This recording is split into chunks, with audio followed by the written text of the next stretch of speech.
Hi, கரெக்டான அளவுகளோட சாம்பார் பொடி எப்படி பண்ணுறதுன்னு பார்க்கலாங்க. ரொம்ப ருசியாகவும் இருக்கும். இந்த மாதிரி அளவுகளோட சாம்பார் பொடி எப்படி பண்ணுறதுன்னு நான் வந்துங்க நல்ல வாணல்ல ஒரு 1/2 கிலோ வந்து சாம்பார் பொடி நான் இப்போ அரைக்க போகிறேன். 1/2 கிலோ மல்லிக்கு வந்து அதாவது வந்து 500 கிராம் மல்லிக்கு வந்து 250 கிராம் வந்து மிளகா வந்து நான் வறுத்து எடுத்துக்க போகிறேன். ஒரு தடவை நல்லா வெயிலில் காய வச்சுக்கிங்க. காய வச்சதுக்கப்புறம் ஒரு தடவை வந்து நல்லா வறுத்துட்டோம்னா எப்பயுமே வந்து மிளகாத்தூளோ இல்லை சாம்பார் பொடியோ தனித்தனியாக நம்ம அரைக்கிறதோ எல்லாத்தையும் வறுத்து செய்யும்போது அதோட மனம் சூப்பராக இருக்கும். ரெண்டாவது சீக்கிரம் வந்து புழு பூச்சி பிடிக்காது. அதனால் எப்பயுமே ஒரு தடவை வறுத்துட்டு செய்யுங்க. இப்போ வந்து நான் வந்து ஒரு 1/4 கிலோ அதாவது வந்து 250 கிராம் வந்து மிளகாய் வந்து எடுத்திருக்கேன். அதை 2 பாதியாக பிரித்து நல்லா வறுத்து எடுத்துருக்கேங்க. ரொம்பவும் கருக விட்டுறாம நார்மல் ரொம்ப லேட்டாக தான் ஆகுங்க. நீங்கள் நின்று செஞ்சாதான் எந்த பொருளுமே நல்லா சுவையாக இருக்கும். அதனால் நல்லா வறுத்து எடுத்துக்குங்க. அடுத்து வந்து நான் வந்து இன்னும் கொஞ்சம் 2ஆக பிரித்ததையும் வறுத்து எடுத்துக்கிட்டேன். இப்போ வந்து 1/2 கிலோ மல்லி 1/2 கிலோ மல்லியையும் நல்லா இதே மாதிரி பொறுமையாக வறுத்தெடுங்க.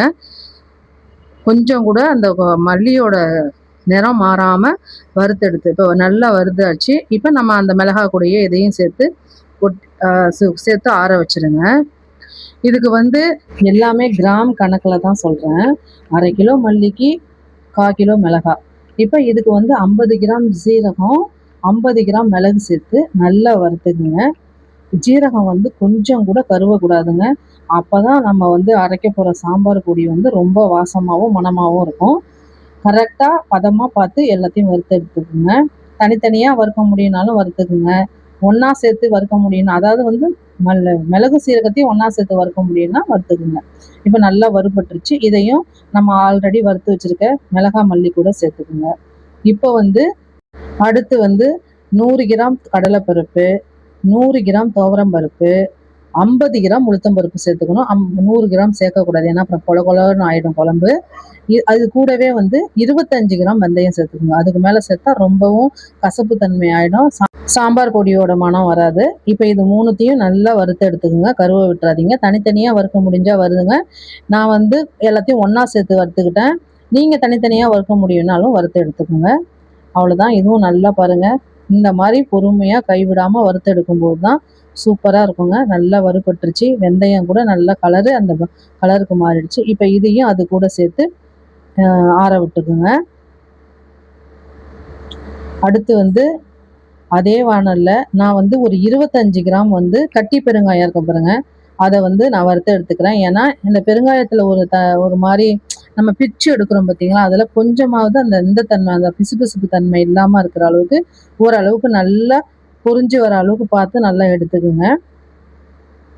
தனித்தனியாக எடுத்துக்குங்க. இதே மாதிரியே இந்த பெருங்காயத்தை வந்து நீங்கள் தோசைக்கல்லில் வச்சு 2 பக்கமும் அப்படியே திருப்பி போட்டு பொரிஞ்சிச்சுன்னா அப்படியே எடுத்து மிக்சியில் அரைச்சிங்கன்னா பெருங்காயத்தூள் ரெடி ஆகிடும். நம்ம கடையில் கூட வாங்கிக்க வேணாம். அது மாதிரி வேணாலும் ஒரு தடவை ட்ரை பண்ணி பாருங்கள். இப்போ பெருங்காயமும் நல்லா வறுபட்டுருச்சு. இதை எடுத்துக்குங்க. இப்போ கூடவே வந்து நான் ஒரு 2 கைப்பிடி அளவுக்கு வந்து கருவேப்பிலை சேர்த்துருக்கேன். அந்த கருவேப்பிலையை நல்லா கழுவி நல்லா காய வச்சுருங்க.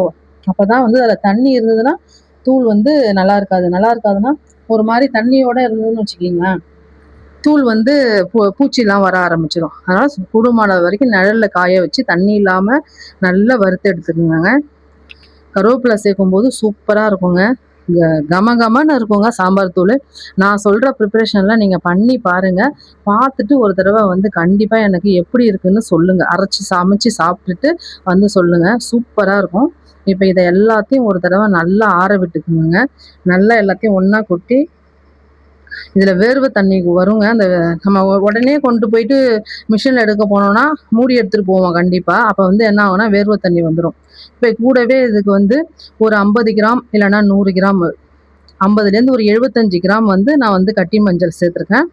இப்போ இது நல்லா ஆறிடுச்சிங்க. இதை அப்படியே மிஷினில் கொடுத்து நான் அரைச்சி கொண்டு வரேன் பாருங்கள். எவ்வளோ கலர்ஃபுல்லாக சூப்பராக இருக்கும் பாருங்கள். இங்கே பாருங்கள். இப்போ வந்து நம்மளோட சாம்பார் பொடியை நான் மிஷினில் கொடுத்து நல்லா அரைச்சி எடுத்துகிட்டு வந்துட்டேன். சூப்பராகவும் இருக்குது பார்க்குறதுக்கு. இப்போ இதை கொட்டி ஆற வச்சுருக்கேன். ஒரு 1 ஹவர் வந்து நல்லா ஆறட்டும். இப்போ ஆறி முடிச்சதுக்கப்புறம் நல்லா சுத்தமான நான் வந்து பாட்டில் எடுத்துருக்கேன் பாருங்கள். அதில் கொஞ்சம் கூட தண்ணியோ எதுவும் இல்லாமல் நல்லா சுத்தமாக பாட்டிலை நல்லா தொடச்சிட்டு இப்போதைக்கு யூஸ் பண்ணுறதுக்கு தனியாக எடுத்து வச்சிக்கிங்க. மொத்தமாக அதுலேருந்து எடுத்து எடுத்து யூஸ் பண்ணிங்கன்னா அந்த தூளோட மனமே போயிடும் ஒவ்வொரு தடையும் ஓப்பன் பண்ணும்போது. எப்பவுமே ஒரு பொருளை அரைச்சிட்டிங்கன்னா தனியாக அப்பப்போ யூஸ் பண்ணுறதுக்குன்னு எடுத்து வச்சுக்கிங்க. அதுக்கப்புறம் ஏன்னா மொத்தமாக நம்ம ஒரு சில நேரம் வந்து மறந்து போய் கூட ஸ்பூனை வந்து ஈரமாக இருக்கும்போது கூட ஸ்பூனை அதுக்குள்ளே வச்சுருவோம். அதனால் அதெல்லாம் பார்த்துக்கிட்டு கரெக்டாக எடுத்துக்குங்க.